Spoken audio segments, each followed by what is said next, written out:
আমরা যাবো কৌতুকে। কৌতুক কৌতুকের জন্য রেডি তো? ওকে, প্রথম যে নামটা আছে মুস্তাক আহমেদ। মুস্তাক আহমেদ আছে? কৌতুকে নাম দেওয়া ছিল মুস্তাক আহমেদ, আছেন কি? জি, চলে আসুন।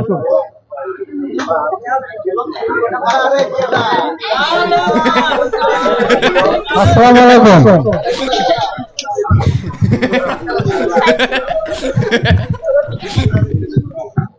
কৌতুক তো বলবোই, আর কৌতুকের সঙ্গে তো এটি হাসির একটা জিনিস। আপনারা হচ্ছে হাসবেন পরে একসঙ্গে, কৌতুক বলার মাঝে হাসবেন না। হ্যাঁ, লাস্টে হাসার জন্য টাইমটা হবে, সেই টাইমটাই আপনারা হাসবেন। আচ্ছা, কৌতুকের আগে আমি হচ্ছে সবাইকে একটু দৃষ্টি আকর্ষণ করছি যে আমি আসলে আপনারা যে প্রফেশনে আছেন, আমি এই প্রফেশনের লোক না, একসময় সেলসে ছিলাম। আমি প্রফেশনে আছি মেডিকেল অ্যাসিস্ট্যান্ট হিসাবে। আমি কুষ্টিয়াতে হচ্ছে, ওখানে আমার প্রাইভেট চেম্বার আছে। আর আমার বড় দুই ভাই এই বিজের সঙ্গে আছে, তাদের পরিবর্তে আমি আপনাদের সঙ্গে জয়েন করছি আর কি। এটা আমি সৌভাগ্য মনে করছি। আপনারা যারা ডিলার এবং আছেন, ডিলার ভাইরা যারা আছেন, তারা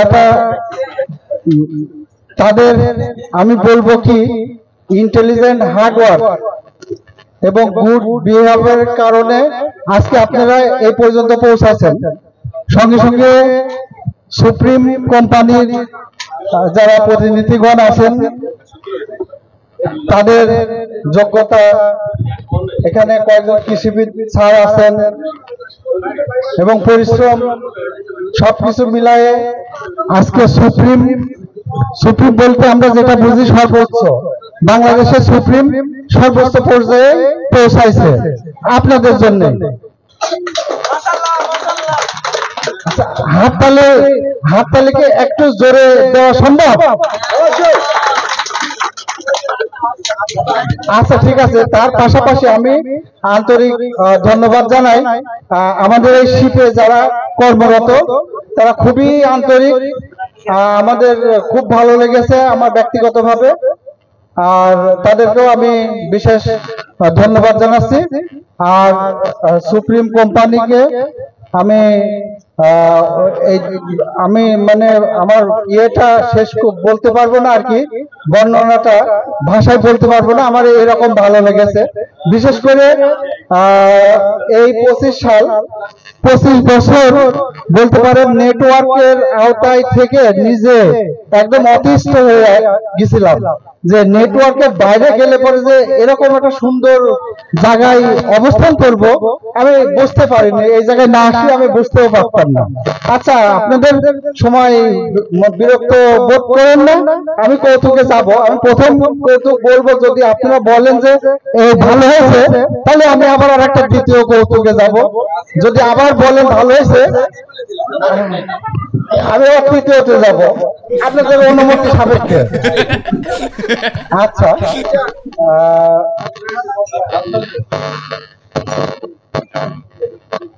আমরা এখানে সবাই আছি, বিভিন্ন এলাকা থেকে এক জায়গায় হয়েছি। আপনাদের ম্যাক্সিমাম সবার সাথে আমার সাথে আজকেই পরিচয় আর কি। তো মাঝখানে খেলা প্রতিযোগিতা কি, এটাকে প্রতিযোগিতামূলক খেলা হচ্ছে? হ্যাঁ,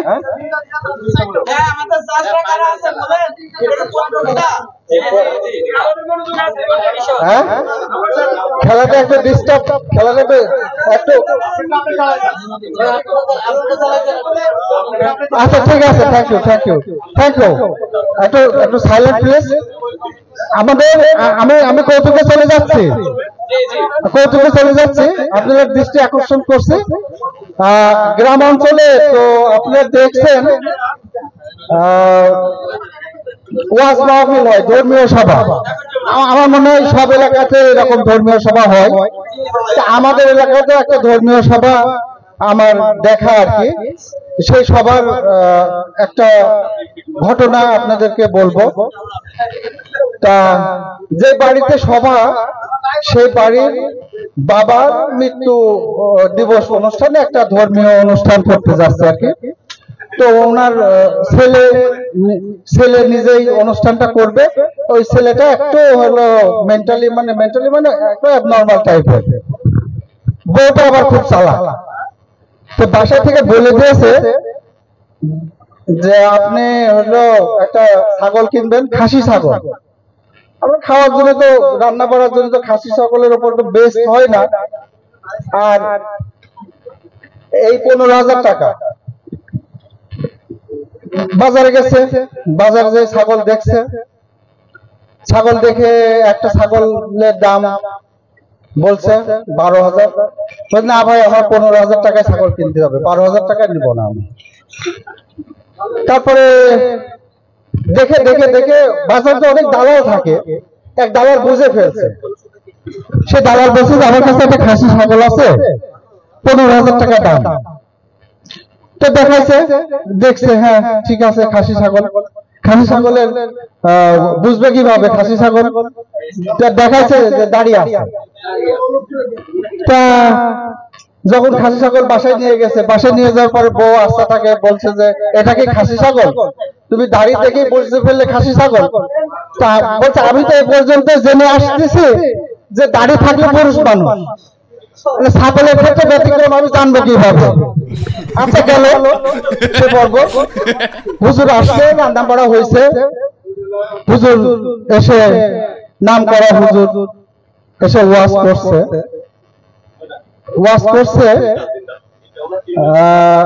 ওয়াজ করে যাচ্ছে। একটা পর্যায়ে দেখছে যে দর্শক নাই। হুজুর ওয়াজের শেষে মন খারাপ করে দেখছে 2 জন দর্শক আছে। তাও সে আল্লাহর কাছে শুকরিয়া আদায় করছে যে আমার বক্তব্য শোনার জন্য 2 জন আছে। তো প্রথমে বুড়িমাকে জিজ্ঞেস করলে, বুড়িমা আপনি কে ধন্যবাদ, আপনি এতক্ষণ খুব মনোযোগ দিয়ে আমার কথাগুলো শুনছেন। বুড়িমা বলছে বাবা রে, তোমাকে আর কি বলবো, কিছুদিন আগে আমার একটা ছাগল মারা গেছে। জাবর কাটা, বোঝেন তো জাবর কাটা, আমাদের ওই ঘাসটা পরে আবার চাবায়, বুঝলো? ওই ছাগলটা যখন জাবর কাটতো তখন তার দাড়ি ছিল, দাড়িটা যেরকম ভাবে নড়তো আপনার দাড়িটা ঠিক ওই রকম ভাবে নড়ছে। তাই আমার ওই ছাগলটার কথা মনে হয় আপনার দিকে আমি হলো সুন্দর ভাবে দেখতেছি। আমি ছাগলটা খুব ভালোবাসতাম। তো হুজুর মনে করলো কিরকম হলো, জগার একটা ছেলে আছে বসা, ছেলেকে বলছে যে বাবা রে তুমি আসো, যাই হোক আমার সঙ্গে ওয়াজ গুলা শুনছো। এলাকায় মানুষ আসলে ধর্মীয় কোন কিছুর সাথে সেরকম আসে না, মানুষও নাই, তুমি শুনছো, তোমাকে ধন্যবাদ। বলছে হুজুর আপনার ওয়াজ কখন শেষ হবে? বলছে কেন বাবা? যে আমি মাইকের দায়িত্বে আছি, তো আপনার ওয়াজ শেষ হলে আমি আমার ছুটি হবে। আচ্ছা গেল সে কথা। হুজুর তখন মন খারাপ হয়ে গেল। ওই খাসি ছাগলের রান্না বান্না খাওয়া করে সাইকেলে করে ওই বাড়ির ছেলে যে ছাগল কিনছিল হুজুরের সামনে বসাই না, সাইকেলের সামনে রডের উপরে বসে যাওয়াটা দেখছেন না সিনারি অনেকেই। হুজুরকে সামনে রডে বসে, রডের উপরে উনি চালায়ে বাসায় পৌঁছাই দিতে যাচ্ছে। যাইতে যাইতে বলছে হুজুর আপনি একটা কথা জিজ্ঞেস করবো? বললো করেন। আচ্ছা আপনি পুরুষ না মহিলা? বলছে আমি পুরুষ না মহিলা এই কথা জিজ্ঞাসা করতেছ কেন? আমার দাড়ি দেখতেছ না? বলছে না হুজুর দাড়িতে বিশ্বাস না।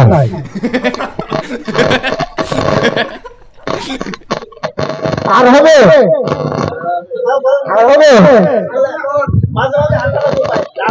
হাসেন।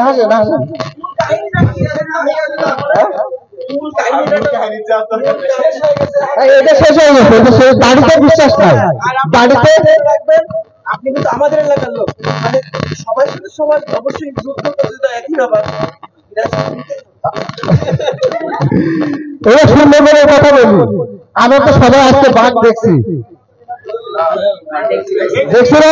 আমরা সবাই বাঘ দেখছি। হ্যাঁ, পিছনে আছে বাঘ, আমরা সুন্দরবনে বাস্তবে বাঘ দেখে আসছে। তা ঝিনাইদহ কাজলের কথা তো শুনছেন মনে হয়। কাজল একবার বাঘ দেখতে আসছিল সুন্দরবনে। তা কাজল বাঘ দেখতে এসে সুন্দরবনে থেকে ঘুরে, এই যে আমরা যেভাবে বাঘ দেখে বাড়ি দেখেছি, তো যাই বলছে যে আমি সুন্দরবনে বাঘ দেখছি। বাঘ দেখছিস তুই? হ্যাঁ। তো বাঘ দেখছিস, তা তুই বেঁচে আছিস কিভাবে? তোকে বাঘে কিছু করেনি? তো কয়টা বাঘ দেখছিস? 24টা বাঘ দেখছিস, তোর কিছু হয়নি? বুঝলি না? বুঝলে তোর মিথ্যে কথা বলছিস, তুই বাঘ দেখিস নি। কয়টা দেখেছিস তাই বল। বলছে তুই 12টা হবে। তুই বাঘে দেখিস নি।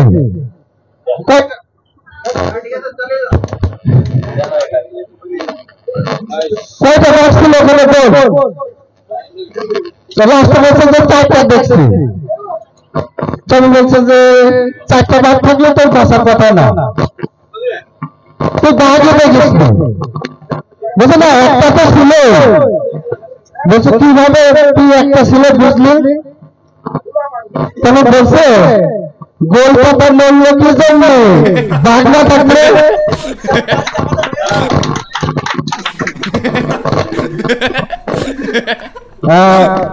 আমি একটা সময় স্টুডেন্ট লাইফে ম্যাজিক দেখাতাম আর কি। সে সময় ইনস্ট্রুমেন্ট স্টুডেন্ট লাইফের সাথে সাথে আমার সব ড্রেস হয়ে গেছে। এখন আমার কোনো ইনস্ট্রুমেন্ট নেই, তো তাই ম্যাজিক দেখাতে পারছি না।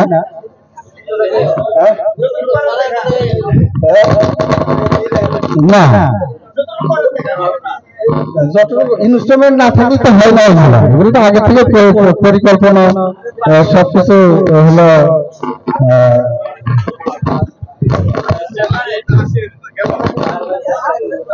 তা কেমন লাগছে আপনাদের? ভালো লাগছে তো? আপনার ভালো লাগছে বললে আমি একটা কাছে অনুপ্রেরণা আমার ভিতরে আসবে।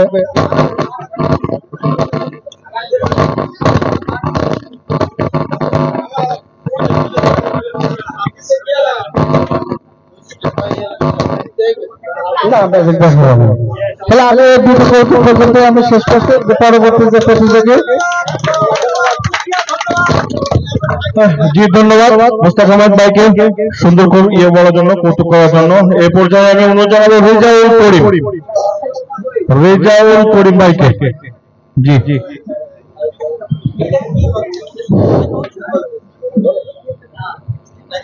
বিসমিল্লাহির রহমানির রহিম। আজকের আয়োজিত সিট কোম্পানির সুন্দরবন ভ্রমণ অনুষ্ঠানের সবাইকে আমার আন্তরিক অভিনন্দন, এবং সেই সাথে কোম্পানিকে অভিনন্দন জানাই যে আজকে আমাদের পরিবার পরিজন নিয়ে যে দুটো দিন সুন্দরভাবে একসাথে আনন্দ করে কাটাচ্ছি। আসলে আমি একটু কৌতুক বলার কথা বলছি, একটু আনন্দের জন্য। আসলে আমরা তো কোনো অভিনেতা না, এখানে আমরা যারা আছি সবাই ব্যবসায়ী, ব্যবসা বুঝি, কিন্তু আসলে তো এই কৌতুক গান বাজনা এগুলো ভালো বুঝি না, জাস্ট ফান, আর কিছু না, নিজের একটু আনন্দ করা। এই যাই হোক, আমি দুটো কৌতুক বলবো।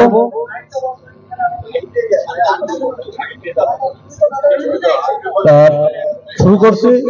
প্রথমটা হচ্ছে, গ্রামের এক কৃষক, সে একটু ঢাকা যাবে। ঢাকা যাবে, তো তার এক আত্মীয় বলছে যে ভাই তুই তো ঢাকা যাবি, তুই আগে পরে গেছিস? না, আমি প্রথম যাবো। তো বলতেছে ঢাকা কিন্তু যে কোনো জিনিসের দাম ডবল চায়, তুই যেন ঠকে আসিস। আচ্ছা ঠিক আছে। এখন হলো যে এখন নামাজ পড়বে, এখন টুপির দরকার, গেছে টুপি কিনতে। তখন টুপি যখন 10 টাকা দাম চাইছে, লোক মনে করছে তো বেশি চাচ্ছে, তাহলে তো কমায় বলতে হবে। তখন বলছে যে ভাই 1 টাকা দেবো, টুপি দেবেন? তো আপনি কোথেকে আসছেন? আমি গ্রাম থেকে। বুঝতে পারছি আপনার টুপি কেনার দরকার নেই, আপনি একটা কাজ করেন, ওই পাশে দেখেন একটা বাসনের দোকান আছে, বাসন চান আপনারা? মাটির বাসন আগে ছিল, এখন তো নাই। তো মাটির বাসন ওই আপনার মাথার মাপে কিনবেন, তাতে আপনার দুটো কাজ হবে।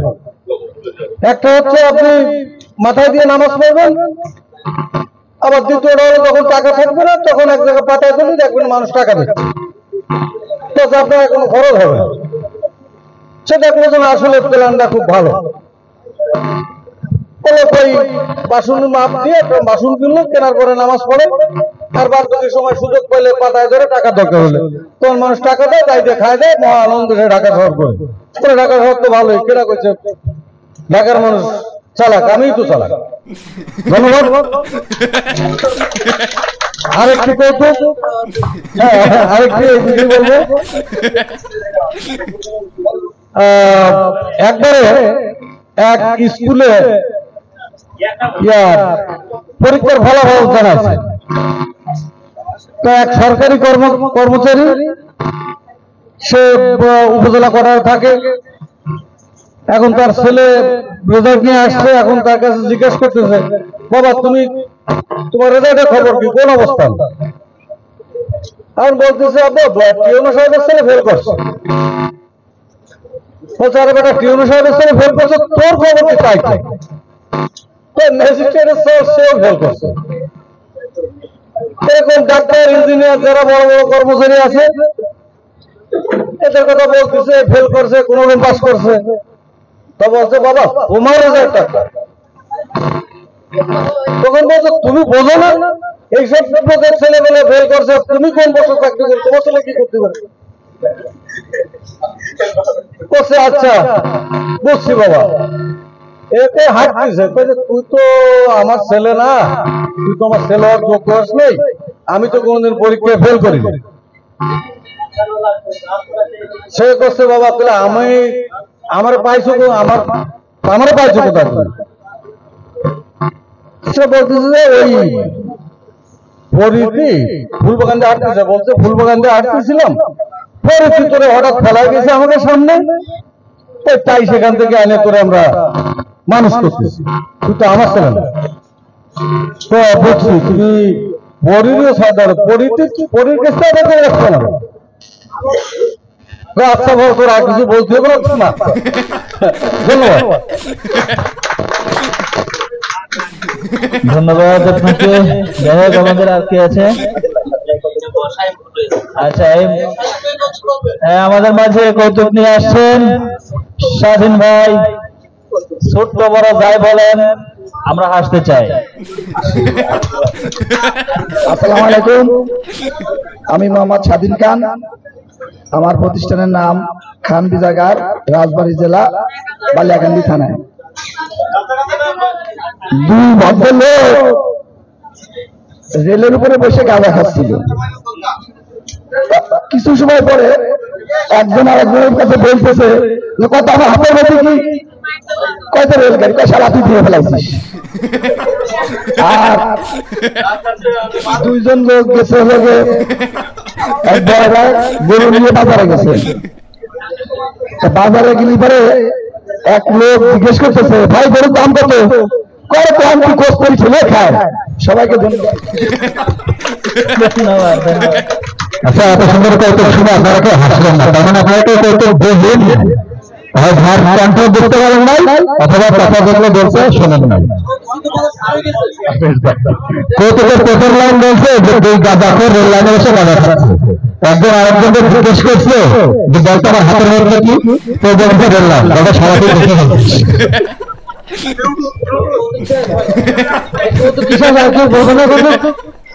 কত হলো না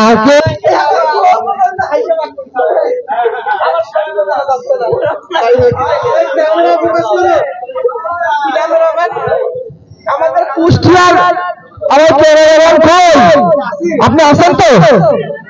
সবাই নিজস্ব সবাই দেখা দেখে যেসব কথা শুনেছে তারা তাই বিবৃতি এখানে প্রদান করেছে, কিন্তু আমরা নিজস্ব কথা বলবো। কথা সত্যি না মিথ্যা? ওকে, আসসালামু আলাইকুম। আমি মোহাম্মদ পলাশ হোসেন, আমার বাসা আলমডাঙ্গা, চুয়াডাঙ্গা জেলা। আমার দোকানের নাম কৃষক বন্ধু বীজ ভান্ডার। হয়তো সবার সঙ্গে আমার কিছু পরিচিত হয়েছে এবং হয়তো আমাকে কেউ চেনে কিংবা চেনে না। তো যাই হোক, আমি কোন মানে কৌতুক নিজস্ব মানে আমি এখন ভাবলাম তাই বলছি। তো এখন এই যে আমরা এখানে যে আসছি, কালকে শুনেছি অফিসারগণ বলেছে আমাদের এখানে যেসব ডিলারগণ এবং ভাবিগণ আসছে তারা কিন্তু উত্তীর্ণ একজন ডিলার, না হলে এখানে আসতে পারে নাই। কি সত্য তো? আচ্ছা, তো এখন আমরা এখানে যে আসছি অবশ্যই যে কোনো একটা টার্গেট ফিল আপ করার পরে, তাই তো? আচ্ছা, তো এখন আমি আমার যেসব ডিলার ভাই বন্ধুরা আছেন সামনে বসা এবং আর ভাবিগণ বন্ধুগণ মাগণ যারা আছেন তাদের উপর বলছি, আমার বউ সহকারে বলছি, আমার বউ কিন্তু পেছনে রয়েছে। আচ্ছা, আপনারা সবসময় বলবেন সুপ্রিম সিড কোম্পানি যেসব বীজগুলো আছে, ধান বীজ, ভুট্টা বীজ, তারপরে আর কি আছে, সবজি বীজ, আলু বীজ কিন্তু আছে। তো প্রত্যেকটা প্রোডাক্টের পরে ছিলাপ আছে। ভাইয়েরা কিন্তু যে কোম্পানি লাভ হবে সেই কোম্পানি বেচার টার্গেট করবে। আপনি তো কিন্তু আনন্দ দেবে কি হবে? হবে না। তাহলে আপনারা সর্বসময় চেষ্টা করবেন সুপ্রিম সিড কোম্পানির বীজগুলো যেন আমার ভাইয়েরা দোকানে বিক্রয় করে বেশি বেশি। তাহলে কোথায় যেতে পারবেন জানেন? ওই সে থাইল্যান্ড, শুধু এখানেই সীমাবদ্ধ না, কক্সবাজার, রাঙ্গামাটি, বান্দরবান, আরো অনেক কিছু। তাই আপনাদের বলছি, ভাইদেরকে রিকোয়েস্ট করবেন সুপ্রিম সিড কোম্পানির বীজ তারা যেন বেশি বেশি বিক্রয় করে। আর আমি আমার বউকে এক্সট্রা ভেবে বলছি, সর্বসময় যখনই ইচ্ছা সকাল বিকাল রাখি আমার সাথে জঞ্জাল দেবে সুপ্রিম সিড কোম্পানির বীজ বিক্রয় কথা বলবেন। ধন্য থাকবেন। আমার কৌতুক এতটুকুই। ধন্যবাদ। ধন্যবাদ পলাশ ভাই। এই পলাশ ভাই দাবি কিন্তু পিছনে আছে, দাবি সামনে আছে। দাবি গুলো প্রত্যেকদিন সকাল বিকাল বলে দেবে, তাই না? ইনশাআল্লাহ। আমার কুষ্টিয়ার বাইরে ভালোবাসা, আমি আসলে হবিগঞ্জের সিলেটের বাইরে কিছু বলার জন্য বলছিলাম। কেন হবিগঞ্জের সিলেটের ভাইয়া, হবিগঞ্জ সিলেটের অনেকে আছে তো। আরে নয় আমার কেউ নাই, আমার সিলেটি নয় আমার কেউ নাই।